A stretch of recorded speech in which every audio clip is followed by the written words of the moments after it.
Bab 3091. Dia menunjuk token kota tengah dan berkata, ini adalah tingkat permukaan kota tengah. Lebih jauh ke bawah, masih ada tingkat bawah tanah pertama dan kedua. Tiga tingkat ini dipenuhi dengan berbagai tantangan. Kurasa kamu sudah tahu sebagian besar tantangan itu. Kebetulan ada tantangan yang sangat cocok untuk kita berdua. Aku hanya ingin tahu apakah kamu berani.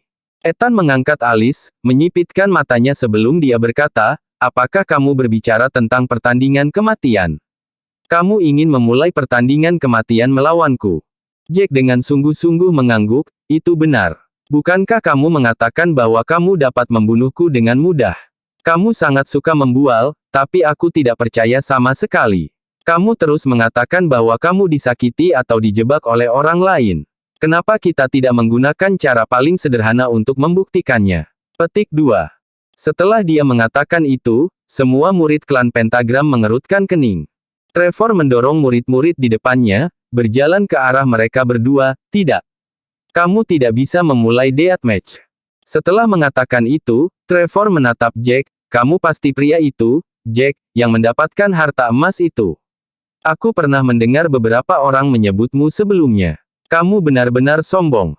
Aku tidak peduli apa yang kamu pikirkan, aku juga tidak peduli seberapa murah hidupmu untuk bisa memulai deathmatch begitu saja. Nyawa Ethan jauh lebih berharga daripada milikmu. Tidak mungkin dia akan memulai deathmatch denganmu. Ketika Ethan mendengar itu, dia mulai sedikit cemas meskipun itu yang dia inginkan. Dia sangat membenci Jack pada saat itu. Dengan kesempatan untuk membunuh Jack tepat di depannya, dia tentu tidak ingin membiarkannya lolos. Ethan meraih lengan Trevor dan berkata, Trevor, dengarkan aku. Orang ini tidak memiliki klan sama sekali. Keterampilannya bahkan tidak bisa dibandingkan dengan petugas kebersihan kita. Aku akan bisa membunuhnya dengan mudah. Karena dia sangat ingin mati, kita harus memberikan apa yang dia inginkan. Trevor benar-benar marah. Jika tidak banyak orang yang berkumpul di sana, dia akan menamparkan Ethan. Diam sekarang. Apakah kamu tidak tahu apa itu deathmatch? Saat pertandingan kematian dimulai, kalian berdua harus naik ke atas panggung. Ini akan menjadi pertarungan sampai mati. Kecuali seseorang mati, pertandingan tidak akan akhir. Berapa umurmu sekarang? Bisakah kamu berhenti mengamuk seperti anak kecil? Mengapa kamu harus melawannya secara pribadi? Bisakah kamu berhenti menyebabkan begitu banyak masalah? Apakah kamu tidak tahu betapa pentingnya hidupmu? Mengapa kamu mencoba bertarung sampai mati melawan seorang alkemis dari benua Hestia? Bagaimana kamu bisa melakukan hal seperti itu? Rudy semakin tidak senang mendengar itu. Semua yang dikatakan pria itu telah menghina nilai Jack. Dia melewati batas. Rudy mencibir dan berkata, kalian benar-benar dari klan yang sama. Kalian berdua bertindak dengan cara yang sama, dengan kecenderungan untuk menyombongkan diri. Mengapa kalian berbicara tentang nilai hidup semua orang? Siapa yang menentukan nilai itu? Bagaimana Ethan sebanding dengan Jack? Dia jauh lebih buruk daripada Jack dalam alkimia. Dia menolak untuk mengakui kekalahan jadi dia hanya mengoceh. Sekarang, dia bahkan mengklaim bahwa dia lebih kuat dari Jack dalam pertempuran. Di mataku, hanya ada satu hal yang dia lebih baik daripada Jack yang membual. Rudy sudah melatih mulutnya dengan sangat baik saat itu. Dia memarahi mereka berdua pada saat bersamaan. Ekspresi Trevor menjadi gelap saat dia berbalik dan menatap Rudy dengan niat membunuh. Niat membunuh yang dikeluarkan Trevor ini menabrak Rudy seperti ombak. Rudy sangat ketakutan sehingga dia bersembunyi di belakang Jack. Lagi pula, keterampilan Rudy jauh di bawah Trevor. Niat membunuh dan kekuatan yang dikirim Trevor membuat Rudy jelas-jelas terguncang, tapi Jack baik-baik saja dengan itu. Kekuatan pada level itu tidak dapat mempengaruhi Jack sama sekali. Bab 3092 pada saat itu, Trevor dibiarkan marah. Dia tidak menyadari bahwa Jack sama sekali mengabaikan niat membunuhnya. Ethan juga tidak menyadarinya. Ethan hanya memiliki satu pikiran dalam pikirannya, yaitu membunuh Jack secara pribadi. Kalau tidak, dia akan menyesalinya selamanya jika dia membiarkan kesempatan ini pergi. Dia tidak bisa membiarkan Trevor menghentikannya. Saat itu, Ethan mulai cemas sambil berteriak, Trevor, jangan hentikan aku. Orang ini sama sekali bukan tandinganku. Aku pasti bisa menanganinya. Trevor mengerutkan kening, apa yang akan kamu tangani? Hidupmu lebih penting. Berhentilah bermain-main. Ethan hanya merasa Trevor sangat picik, hanya mengomelinya pada satu hal dan hal lainnya. Ethan merasa dia tidak bisa melakukan apa-apa. Ethan melambaikan tangannya dan berteriak, jangan coba-coba menghentikanku. Akulah yang ingin memulai pertandingan kematian. Bahkan jika aku berakhir dalam bahaya, itu tidak ada hubungannya denganmu sama sekali. Semua orang bisa jadilah saksi kami. Anda tidak akan terpengaruh. Kata-katanya sangat ditentukan sehingga murid-murid lain dari klan Pentagram tidak tahu harus berbuat apa. Trevor sangat marah sehingga dia mulai terengah-engah, dia menyesal membawa Ethan ke dalam timnya pada saat itu. Dia merasa seperti Ethan terus menyebabkan dia kesulitan. Trevor sama sekali tidak ingin membiarkan Ethan memulai pertandingan kematian. Meskipun dia merasa Jack tidak setingkat Ethan, sesuatu yang tidak terduga selalu bisa terjadi. Sebelum hasilnya keluar, tidak ada yang bisa memastikan apa yang akan terjadi. Bahkan jika Ethan menang, masih ada kemungkinan Ethan akan menderita luka berat. Itu akan menjadi tanggung jawabnya juga. Itu benar-benar bisa dihindari. Tugas terpenting Ethan di dunia berputar adalah memperbaiki pil, bukan melawan orang lain. Ethan sepertinya memahami pikiran Trevor. Dia tertawa, berkata, saya tahu apa yang Anda pikirkan, tetapi ini adalah dendam pribadi saya. Jika saya tidak dapat menyelesaikan dendam ini, saya akan menderita seumur hidup saya. Saya akan bertanggung jawab atas diri saya sendiri, Anda tidak perlu khawatir. Wajah Trevor benar-benar merah karena marah. Karena semuanya telah mencapai titik tidak bisa kembali, segalanya mungkin akan menjadi lebih buruk jika dia terus menghentikan Ethan. Sebagai pemimpin, dia harus menjaga citranya. Dia tidak bisa membiarkan dirinya kehilangan otoritasnya. Trevor menyipitkan matanya, berkata dengan marah, baiklah. Karena kamu sangat ingin memulai deathmatch, tidak ada gunanya bagiku untuk menghentikanmu. Namun, ingat apa yang kamu katakan. Itu semua adalah pilihanmu sendiri. Kami tidak bisa menghentikanmu sama sekali.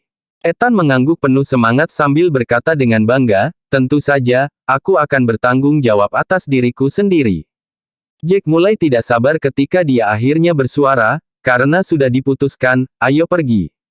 Area di mana pertandingan kematian biasanya diadakan berada di barat. Karena kota tengah sangat besar, mereka memilih untuk menggunakan susunan transfer untuk mencapai tempat pertandingan kematian diadakan untuk menghemat waktu. Di tengah jalan, Rudy berbisik penasaran, kamu masih belum memberitahuku tentang berbagai aturan kota tengah. Apa itu deathmatch? Selain deathmatch, ada hal lain. Selain permukaan, apakah ada dua level? Bawah tanah. Rudy merasa sangat bingung mencoba mengikuti percakapan itu sebelumnya. Sebelumnya, Jack dan dirinya sendiri telah berbicara tentang Grayson dan sama sekali tidak dapat berbicara tentang aturan kota tengah. Dia merasa ada terlalu banyak prajurit di tengah kota. Jack perlahan menjelaskan, jangan bicara tentang level bawah tanah pertama dan kedua untuk saat ini. Ada 3 tantangan di permukaan. Anda dapat melihatnya sebagai 3 permainan yang berbeda. Bab 3093. Di mata Jack, berbagai tantangan, dan pertandingan di dunia berputar lebih seperti permainan, pemenang akan mendapatkan keuntungan sementara yang kalah tidak akan mendapatkan apa-apa dan bahkan rela kehilangan nyawanya. Di tengah kota, berbagai pertandingan seperti permainan untuk naik level, sementara semakin banyak orang mati. Apa 3 tantangan itu? Rudy bertanya dengan mata melebar. Jack menjawab, dari yang paling sulit hingga yang paling kecil adalah pembantaian gambit, pertandingan kematian, dan taruhan pria. Mendengar itu, Rudy melebarkan matanya. Pertandingan kematian bukanlah yang tersulit. Ada juga pembantaian gambit setelah itu. Dari namanya saja, kedengarannya seperti akan melibatkan banyak pembunuhan. Rudy bahkan lebih bersemangat. Sebelum Rudy menanyakan sesuatu, Jack melanjutkan, batas atas dan bawah kota tengah jauh lebih tinggi daripada kota luar untuk berjudi. Taruhan reguler di luar kota ditetapkan 5.000 sebagai batas bawah dan 50.000 tertinggi. Hitam taruhan besi memiliki batas 50.000 kristal roh hingga 1 juta. Anda tahu semua itu. Petik 2. Pertunjukan pembantaian bahkan lebih besar dari taruhan besi hitam. Berpartisipasi dalam langkah pembantaian memiliki batas bawah 500.000 kristal roh, sedangkan batas atas 2 juta. Saat dia mengatakan itu, mulut Rudy melebar karena terkejut. Dia melebarkan matanya saat dia mengangkat 5 jari dan berkata, yang terendah adalah 500.000. Astaga, apakah kristal roh bebas? Mereka memperlakukannya seperti tidak ada apa-apanya. Jack tertawa sebelum menjelaskan, saya sebenarnya merasa harganya cukup lumayan. Apakah Anda tahu bagaimana penyembelihan Gambit dilakukan? Rudy menggelengkan kepalanya, kamu belum memberi tahu saya, jadi bagaimana? Namun, hanya dengan mendengarkan namanya, saya akan tahu bahwa itu akan berdarah. Jack menghela nafas dan berkata, ini benar-benar berdarah. Sebanyak 10 orang harus dikumpulkan untuk setiap pembantaian Gambit. 10 dari mereka akan dikirim ke ruang terisolasi sebelum pembantaian dimulai. Hasil akhirnya adalah 9 kematian. Kata-kata Jack mengejutkan Rudy, 9 kematian. Setelah memikirkannya, Rudy langsung mengerti, maksudmu hanya setelah 1 orang dibiarkan berdiri, pertandingan akan berakhir, kan? Jack hanya mengangguk untuk menjawab pertanyaan Rudy. Rudy merasa kedinginan. Tidak heran itu disebut pembantaian Gambit. Untuk setiap 10 peserta, hanya 1 orang yang akan bertahan. Itu benar-benar mengasyikkan, hanya memikirkannya membuatnya merinding. Setelah 10 dari mereka dikirim ke ruang terisolasi, mereka akan segera mulai saling membunuh seperti binatang liar di sebuah arena. Hanya 1 orang yang akan bertahan untuk meninggalkan ruang. Ekspresi Rudy menegang setelah memikirkannya, bukankah itu terlalu gila? Tidak heran itu lebih sulit daripada pertandingan kematian. Paling-paling, pertandingan kematian akan berakhir dengan kedua orang mati. Setiap pembantaian Gambit mengarah ke 9 orang sekarat. Prajurit manapun yang akan berpartisipasi dalam hal seperti ini tidak akan lemah bagiku, mereka semua akan menjadi tuan. 9 dari mereka akan mati dalam sekali jalan, itu gila. Sekarang dia memikirkannya, batas bawah 500.000 untuk memasang taruhan tidak banyak. Bagaimanapun, itu adalah taruhan yang gila. Memikirkannya, pikiran lain muncul di kepalanya. Hanya 3 taruhan di permukaan yang cukup gila, jadi bagaimana dengan 2 level di bawah tanah? Bab 3094. Rudy semakin bersemangat saat memikirkannya dan dipenuhi dengan antisipasi. Jika pertandingan kematian tidak akan dimulai, dia akan dengan tidak sabar menyeret Jack ke lantai bawah tanah pertama untuk melihat apakah ada sesuatu yang menarik. Area pertandingan kematian berisi 3 kolosseum besar. Selain fakta bahwa itu 2 kali lebih besar, itu tidak jauh berbeda dari kolosseum di luar kota. Pada saat itu, ada pertandingan yang baru saja berakhir, darahnya belum dibersihkan. Para peserta pertandingan kematian harus mendaftarkan diri mereka ke area taruhan di luar kolosseum. Ada penjaga bertopeng di sana. Keduanya pun tak segan-segan berjalan ke area taruhan. Penjaga itu masih memiliki ekspresi dingin di wajahnya. Satu-satunya hal yang berbeda dari penjaga di luar kota adalah matanya. Penjaga kota luar memiliki mata putih bersih, membuat siapapun merasa tidak nyaman setiap kali mereka melihat ke mata itu. Penjaga kota tengah adalah kebalikannya, mereka memiliki mata hitam pekat.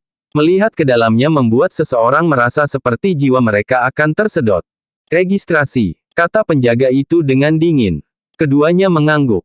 Penjaga itu kemudian mengeluarkan gulungan kuning dari cincin penyimpanannya, meletakkannya di atas meja di depan mereka. Setelah gulungan itu dibuat, yang dapat mereka lihat hanyalah bahwa gulungan itu penuh dengan simbol yang tidak dapat mereka pahami. Penjaga itu menunjuk ke sudut kiri bawah gulungan dan berkata dengan dingin, tanda tangani namamu.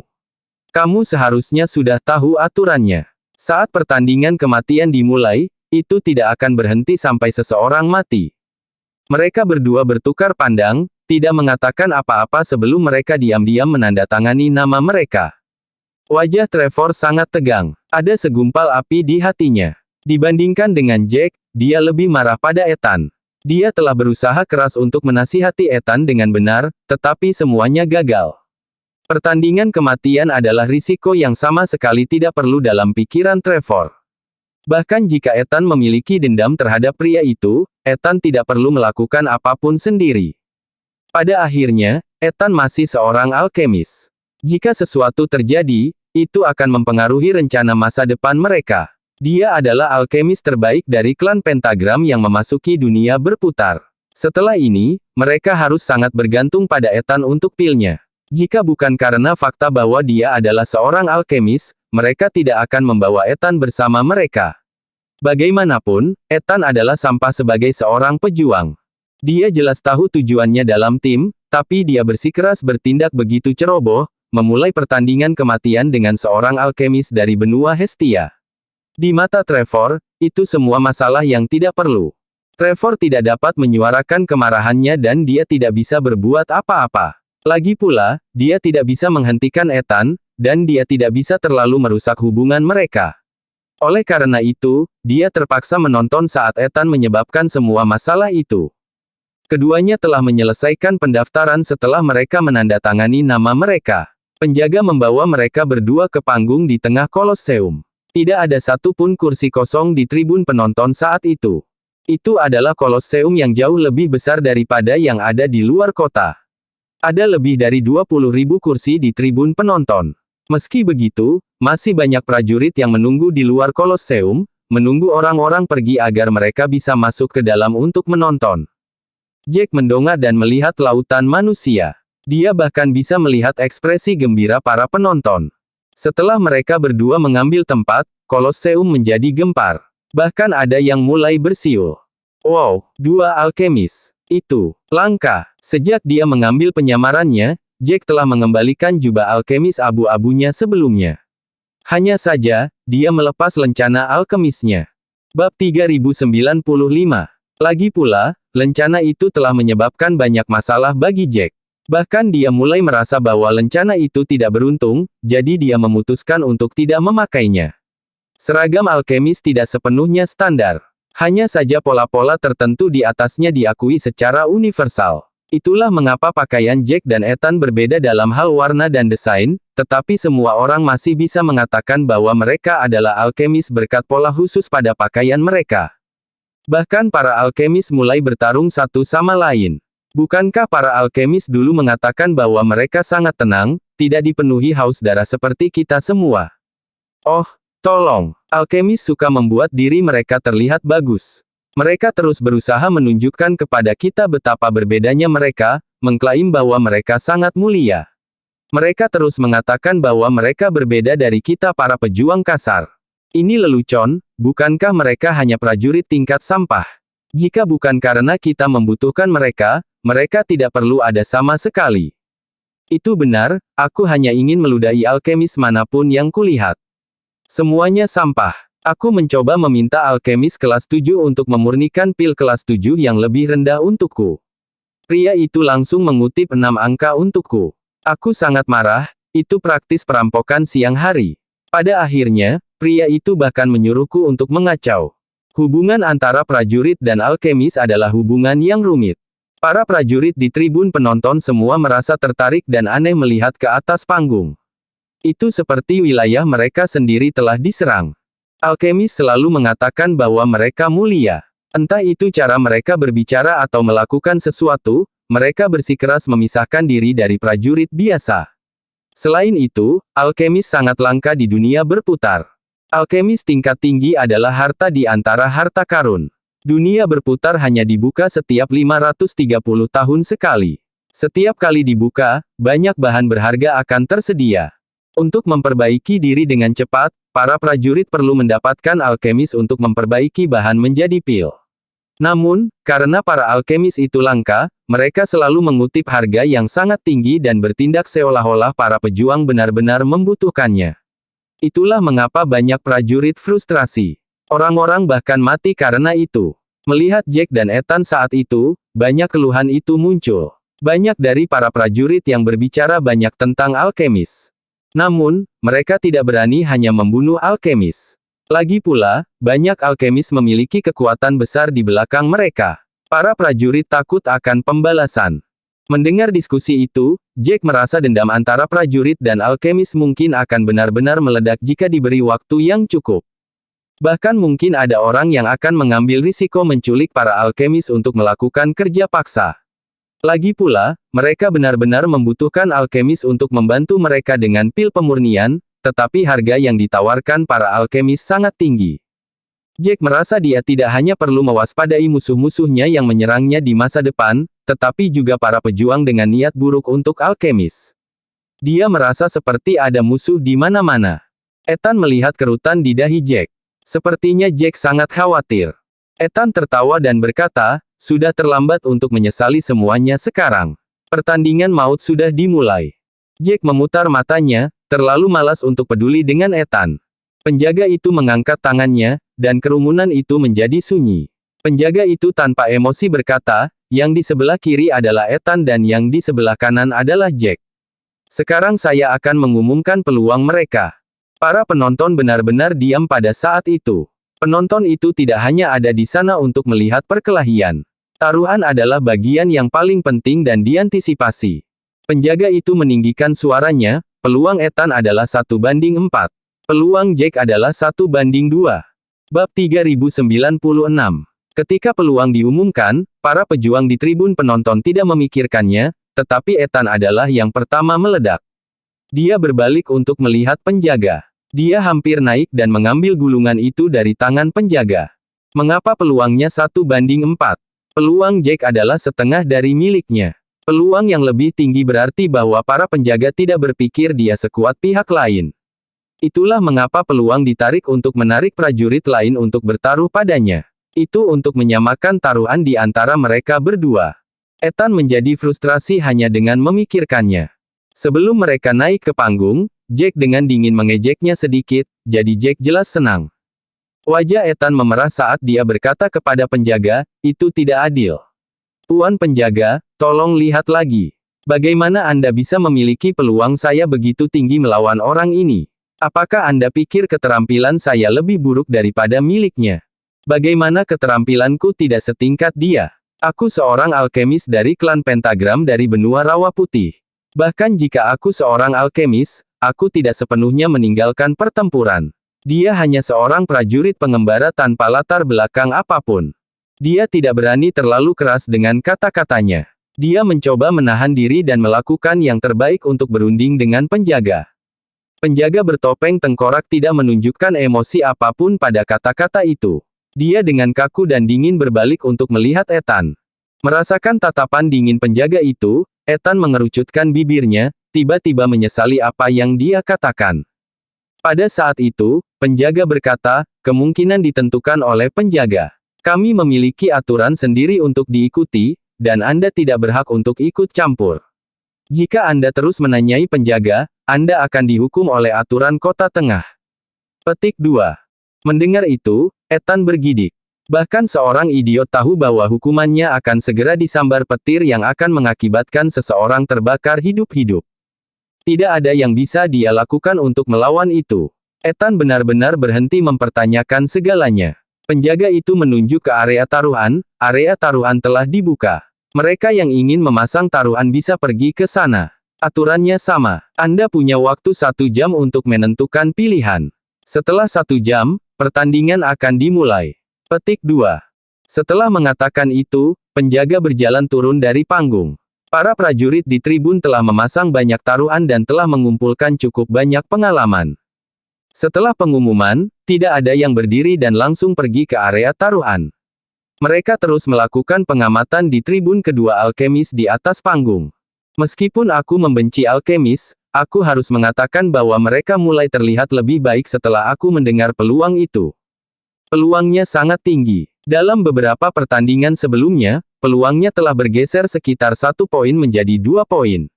Keduanya berada di 2 dan 4. Dengan peluang yang sangat tinggi, pasti ada banyak rasa gatal tangan. Bagaimanapun juga, saya telah memutuskan untuk bertaruh. Kebetulan saya memiliki 1 juta yang tersisa. Jika saya melakukannya dengan benar, saya akan menggandakan atau melipat gandakan kristal roh saya. Berhenti berbicara tentang peluang untuk saat ini. Ayo cepat keluar dan cari tahu siapa yang akan menang. Apakah ada yang tahu salah satu dari mereka? Saya mendengar Ethan mengatakan bahwa dia berasal dari klan Pentagram dari benua Rawa Putih. Apakah ada yang cukup mengenalnya untuk menjelaskan kepada semua orang tentang tingkat keahliannya? Bab 3097. Aku kenal dia. Klanku memiliki hubungan yang baik dengan klan Pentagram. Aku pernah melihatnya beberapa kali sebelumnya, tapi aku tidak tahu seperti apa keahliannya. Bagaimanapun, dia masih seorang alkemis yang fokus pada alkimia. Biasanya, Mereka tidak pernah ambil bagian dalam pertarungan antar prajurit, jadi aku tidak pernah memiliki kesempatan untuk melihat keahliannya. Lalu siapa pria Jack itu? Apakah ada yang mengenalnya? Bagaimana keahliannya? Dari klan mana dia berasal? Apakah kamu tuli? Bukankah Ethan mengatakannya sebelumnya? Orang itu tidak memiliki latar belakang. Karena itu masalahnya, Ethan seharusnya memiliki peluang yang lebih baik, jadi mengapa peluang Jack lebih rendah? Cepat lihat ke dalamnya. Mengapa demikian? Aku tidak tahu Jack. Apakah ada prajurit dari benua Hestia? Siapa yang mengenal Jack? Diskusi yang intens dimulai di antara para penonton di tribun. Pertama, mereka melihat ke dalam keterampilan Ethan. Setelah tidak menemukan apa-apa, mereka mulai mencari Jack. Namun, ada jauh lebih sedikit prajurit dari benua Hestia daripada di dua dunia lainnya. Bahkan ada lebih sedikit dari mereka yang tahu tentang dia. Ada beberapa dari mereka yang tahu tentang Jack, tetapi mereka berasal dari Paviliun Pembuka dan Paviliun Kompas. The Umbrea King Pavilion dan Campus Pavilion benar-benar membenci Jack. Gambarnya telah dikirim ke semua murid di dalam klan itu. Hampir setiap murid mengenal Jack. Mereka bahkan telah menerima perintah untuk memberi tahu seluruh klan begitu mereka melihat Jack. Lagi pula, Jack tidak hanya misterius, tetapi dia juga merupakan kutukan besar bagi kedua klan itu. Murid-murid dari kedua klan tercengang ketika mereka melihat Jack berjalan ke atas panggung. Ketika mereka melihat bahwa lawannya adalah seorang alkemis dari benua Hestia, mereka saling bertukar pandang aneh. Mereka mengenal Jack, tetapi pasti tidak akan mengungkapkan kekuatan Jack yang sebenarnya. Mereka tidak ingin orang lain tahu tentang dia, mereka juga tidak ingin orang lain tahu tentang keahliannya yang sebenarnya. Hanya dengan begitu mereka tidak akan terganggu ketika mereka ingin berurusan dengan Jack. Mereka secara alami tahu siapa yang lebih kuat di antara dua alkemis yang berdiri di sana. Seorang murid dari Umbrea King Pavilion dengan pakaian hitam gelap berkata kepada sesama muridnya, ini adalah kesempatan besar untuk menghasilkan uang. Kita harus benar-benar berterima kasih padanya. Semuanya, jangan pelit. Mereka yang mampu membeli 1,5 juta kristal roh bawa semuanya ke area taruhan. Ayo pasang taruhan. Paviliun Kompas adalah sama. Semua dari mereka mengepalkan tinju mereka. Bahkan mereka yang tidak memiliki 1,5 juta pun mengambil pinjaman. Mereka yang ingin bertaruh pada pertandingan kematian harus bertaruh 1,5 juta. Tidak lebih, dan tidak kurang. Itu harus nomor itu. Itulah sebabnya para murid yang tidak memiliki 1,5 juta semuanya mengambil pinjaman. Bagi para murid dari klan itu adalah uang gratis. Mereka secara alami tidak akan membiarkannya lewat.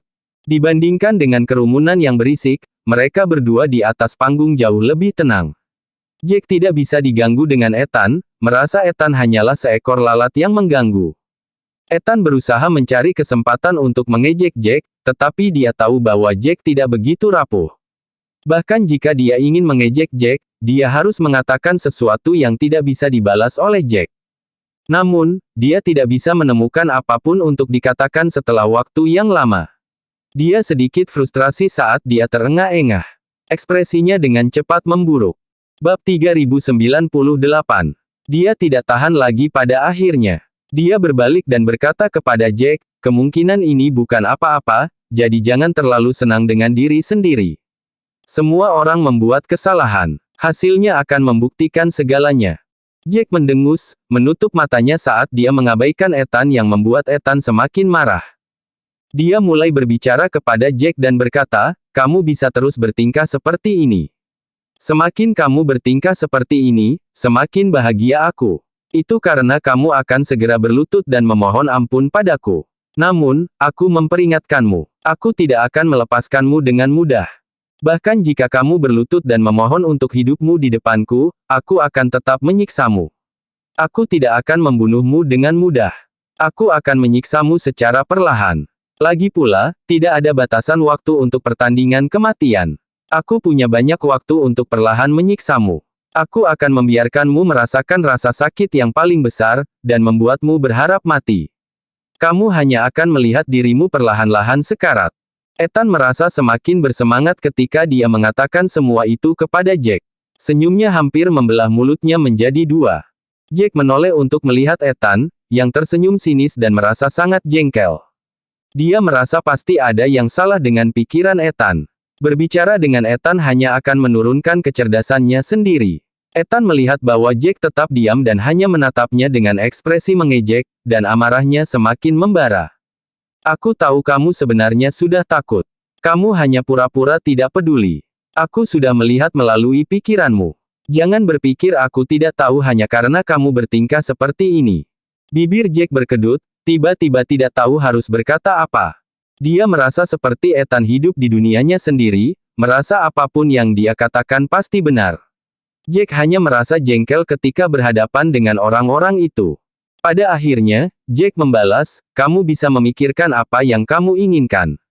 Aku tidak bisa diganggu denganmu, tapi bisakah kamu diam saja? Aku merasa seperti sedang bertarung melawan orang idiot yang mendengarkanmu berbicara. Jack hampir menyebabkan Ethan mulai berkelahi saat itu juga. Kata-kata Jack terlalu menyakitkan, benar-benar merusak hati Ethan. Tinju Ethan bergetar karena marah saat matanya hampir keluar dari rongganya. Dia mengatupkan giginya saat dia menatap Jack, ingin bergegas ke arah Jack, aku pasti akan membuatmu memohon belas kasihan. Tidak ada lagi yang bisa dia katakan saat itu. Pikiran tentang bagaimana dia akan menyiksa Jack memenuhi pikirannya. Dia ingin Jack memohon belas kasihan, bertobat atas semua kesalahan yang dia lakukan. Kerumunan sangat senang dengan argumen itu. Karena tidak ada tempat untuk duduk, Rudy dan para murid klan Pentagram menunggu di area taruhan. Saat penjaga mengumumkan peluang, Rudy dengan tidak sabar memberikan 500.000 pada Jack. Murid-murid klan Pentagram tidak bergerak sama sekali. Sebagai pemimpin tim itu, ekspresi Trevor sangat gelap. Terkadang, peluang akan mengungkapkan masalah tertentu. Sebelum mengumumkan peluangnya, Trevor sudah memikirkannya. Dia merasa seperti penjaga tidak akan memiliki peluang mereka terlalu jauh. Dia merasa mereka seharusnya hanya berjarak satu tempat desimal paling banyak, tetapi situasinya secara tak terduga lebih buruk dari yang dia kira. Satu sisi memiliki peluang 2 kali lipat. Apa yang membuat Trevor semakin gugup adalah kenyataan bahwa Jack adalah orang yang memiliki peluang 1:2, sedangkan peluang Ethan adalah 1:4. Dari situ, terlihat jelas kalau para penjaga merasa Ethan akan kalah. Dengan pemikiran itu, Trevor menjadi sangat khawatir. Bab 3099. Namun, beberapa hal tidak bisa dikatakan. Oh, Rudy masih ada di samping mereka. Dia tidak bisa merendahkan dirinya. Mungkin karena mereka bisa melihat melalui kekhawatiran Trevor, salah satu murid dari klan Pentagram berbisik, Trevor, jangan khawatir. Penjaga itu bukan dewa. Tidak mungkin mereka bisa tahu siapa di antara mereka yang lebih kuat hanya dari pandangan. Mereka hanya mengandalkan intuisi mereka. Jika penjaga benar-benar memahami mereka berdua, kemungkinannya tidak akan seperti itu. Kemungkinannya bahkan sebaliknya. Trevor sedikit mengangguk, kau benar. Bukannya penjaga bisa menilai semuanya dengan akurat. Mungkin karena temperamen Ethan yang buruk. Para penjaga mungkin merasa bahwa sikap buruk berarti memiliki keterampilan yang mengerikan. Itu sebabnya kemungkinannya sangat tinggi. Murid di belakangnya mengangguk penuh semangat, Jack hanya seorang alkemis. Bukankah Ethan mengatakannya sebelumnya? Jack tidak memiliki latar belakang. Seorang alkemis seperti dia cukup beruntung untuk menjadi ahli alkimia. Dia pasti menghabiskan sebagian besar waktunya untuk alkimia, bukan punya waktu untuk latihan bela diri. Itu sebabnya kita tidak perlu terlalu khawatir. Aku percaya pada Ethan. Setelah mengatakan itu, murid-murid lain dari klan Pentagram menyatakan dukungan mereka untuk Ethan. Mereka tidak tahu banyak tentang Jack, tetapi mereka mengenal Ethan dengan sangat baik. Keterampilan Ethan mungkin tidak sebanding dengan prajurit terkenal, tetapi di antara para alkemis, dia berdiri di atas. Tidak ada satupun alkemis dari klan Pentagram yang bisa mengalahkan Ethan. Karena itu masalahnya, maka Jack jelas bukan tandingan Ethan. Trevor mendengus dan berkata, aku terlalu banyak berpikir. Aku hanya tertipu oleh bagaimana dia bertindak. Dia hanya bertindak terlalu tenang, membuatku merasa seperti dia menyembunyikan sesuatu. Trevor tidak bisa menahan tawa setelah mengatakan itu, merasa seperti dia naif untuk benar-benar berpikir bahwa pria itu menyembunyikan sesuatu. Bahkan jika dia melakukannya, dia masih seorang alkemis. Dia hanya seekor semut di depan Trevor, yang bisa ditangani Trevor dengan mudah. Rudy telah mendengar semua yang mereka katakan dan hampir tertawa. Menghadapi pejuang kuat lainnya, Rudy tidak akan berani mengatakan bahwa Jack pasti akan menang, tetapi jika itu adalah Ethan, dia dengan percaya diri dapat memberi tahu semua orang di sana bahwa Jack akan menjadi pemenangnya. Itu karena Ethan adalah semut yang bisa mati kapan saja. Rudy tertawa dan berkata, karena kamu begitu yakin bahwa Ethan akan menang, maka cepatlah bertaruh padanya. Bisakah kamu mengatakan bahwa kamu mendukungnya, tetapi sebenarnya berpikir bahwa dia akan kalah? Apa yang Anda tahu? Seorang murid di belakang Trevor berkata dengan keras. Murid itu melebarkan mata dan marah di wajahnya, kami tidak sebodoh kamu, mempercayai Jack secara membabi buta. Kami tidak bertaruh karena kami sedang berbicara. Tidak bisakah kamu melihat itu? Bab 3100. Setelah mengatakan itu, murid itu mengeluarkan 500 juta kristal roh dari cincin penyimpanannya dengan gusar, bertaruh pada Ethan. Setelah melakukan itu, dia dengan dingin menatap Rudy, apakah kamu melihatnya sekarang? Jangan mencoba untuk bersikap picik dengan kami. Aku membenci orang desa yang bodoh seperti kalian. Rudy mencibir, sudah biasa mendengar kata-kata seperti itu. Seandainya dulu, dia pasti akan meneriakkan sesuatu kembali, tapi saat itu, Rudy tidak bisa diganggu. Dia berbalik untuk melihat dua orang yang berdiri di atas panggung. Dia mencoba memperkirakan waktu yang dibutuhkan untuk pertempuran berakhir.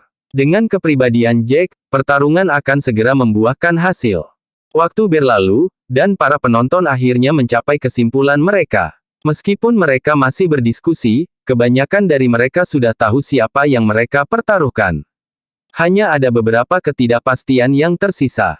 Lagi pula, peluangnya sangat tinggi saat itu. Jika Ethan menang, mereka yang bertaruh pada Ethan akan dapat menggandakan kristal roh mereka. Jadi, sebagian besar prajurit berharap Ethan akan menang. Bagaimanapun, peluang Ethan jauh lebih tinggi. Hanya berpikir tentang memenangkan 4 kali kristal roh membuat mereka bahagia. Jika Jack menang, mereka hanya bisa mendapatkan 1 juta dari 1,5 juta, yang jauh lebih sedikit. Tidak peduli apa, saya merasa seperti Ethan lebih mungkin untuk menang. Bagaimanapun, dia dari klan Pentagram. Itu salah satu klan kelas 8 teratas di benua Rawa Putih. Adapun Jack, dia dari benua Hestia, dan dia pengembara prajurit. Mereka berdua berasal dari latar belakang yang sama sekali berbeda. Kamu benar, tetapi kemungkinannya sangat tinggi. Itu berarti para penjaga berpikir bahwa Jack lebih mungkin menang. Meskipun aku tidak tahu seberapa kuat dia, pasti ada alasan untuk kemungkinan itu. Para penjaga membuat kesalahan. Jangan menganggap penjaga terlalu tinggi, oke. Mereka telah membuat beberapa kesalahan sebelumnya dengan memberikan peluang yang jauh lebih tinggi kepada yang kalah. Jadi, sebelum hasilnya keluar, semuanya tidak pasti. Dari kondisi mereka, menurutku Ethan lebih baik. Lagi pula, Ethan berasal dari klan kelas atas, dia lebih kuat dari Jack tidak peduli bagaimana kamu melihatnya. Jelas dari diskusi mereka bahwa sebagian besar penonton berencana memilih Ethan. Bagaimanapun, Ethan berasal dari klan kelas tinggi. Jack berasal dari benua Hestia dan tidak memiliki banyak latar belakang. Benua Rawa Putih sudah lebih kuat dari benua Hestia. Di mata para pejuang, klan kelas 8 benua Rawa Putih sebanding dengan klan kelas 9 benua Hestia. Meskipun Ethan adalah seorang alkemis, dia masih harus lebih kuat dari seorang pejuang dari klan kecil. Setelah Ethan mendengar diskusi, kemarahan di hatinya mulai ditekan. Dia dengan dingin menatap Jack, apakah kamu mendengar itu? Apakah kamu masih berpikir kamu bisa menang? Ethan sangat ingin melihat ekspresi putus asa Jack. Selama dia punya kesempatan, dia akan mengatakan sesuatu untuk memprovokasi Jack. Jack mengerutkan kening, membuka matanya dengan frustrasi saat dia melihat Ethan, yang senang dengan dirinya sendiri. Jack mencibir, apakah kamu masih ingat seberapa banyak kamu membual di turnamen? Kamu memberi tahu semua orang bahwa kamu pasti akan mendapatkan harta emas, tetapi apa yang akhirnya terjadi? Kamu berperilaku sama persis hari ini. Bisakah kamu berhenti menyombongkan diri? Aku mulai kesal hanya mendengarkanmu. Bersambung.